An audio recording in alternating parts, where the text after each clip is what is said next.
آج کا کلام مقدس قرآن عہد نامہ میں سے زبور کی کتاب اس کا 25واں باب، رہنمائی اور محافظت کی دعا۔ اے خداوند، میں اپنی جان تیری طرف اٹھاتا ہوں۔ اے میرے خدا، میں نے تجھ پر توکل کیا ہے، مجھے شرمندہ نہ ہونے دے۔ میرے دشمن مجھ پر شادیانہ نہ بجائیں، بلکہ جو تیرے منتظر ہیں ان میں سے کوئی شرمندہ نہ ہوگا، اور جو ناحق بے وفائی کرتے ہیں وہی شرمندہ ہوں گے۔ اے خداوند، اپنی راہیں مجھے دکھا، اپنے راستے مجھے بتا دے، مجھے اپنی سچائی پر چلا اور تعلیم دے، کیونکہ تو میرا نجات دینے والا خدا ہے۔ میں دن بھر تیرا ہی منتظر رہتا ہوں۔ اے خداوند، اپنی رحمتوں اور شفقتوں کو یاد فرما، کیونکہ وہ ازل سے ہیں۔ میری جوانی کی خطاؤں اور میرے گناہوں کو یاد نہ کر۔ اے خداوند، اپنی نیکی کی خاطر اپنی شفقت کے مطابق مجھے یاد فرما۔ خداوند نیک اور راست ہے، اس لیے وہ گناہ گاروں کو راہ حق کی تعلیم دے گا۔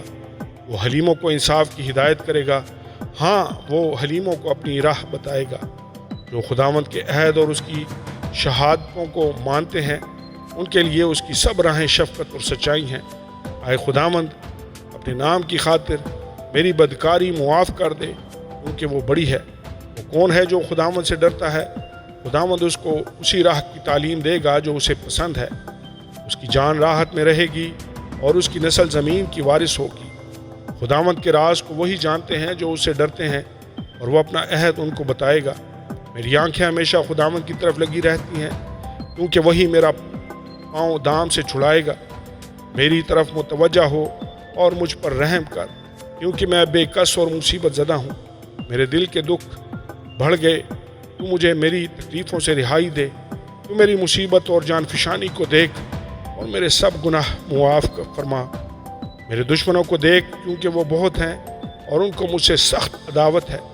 میری جان کی حفاظت کر اور مجھے چھڑا، مجھے شرمندہ نہ ہونے دے، کیونکہ میرا توکل تجھ ہی پر ہے۔ دیانتداری اور راست بازی مجھے سلامت رکھیں، کیونکہ مجھے تیری ہی آس ہے۔ اے خدا، اسرائیل کو اس کے سب دکھوں سے چھڑا لے۔ آمین اور آمین۔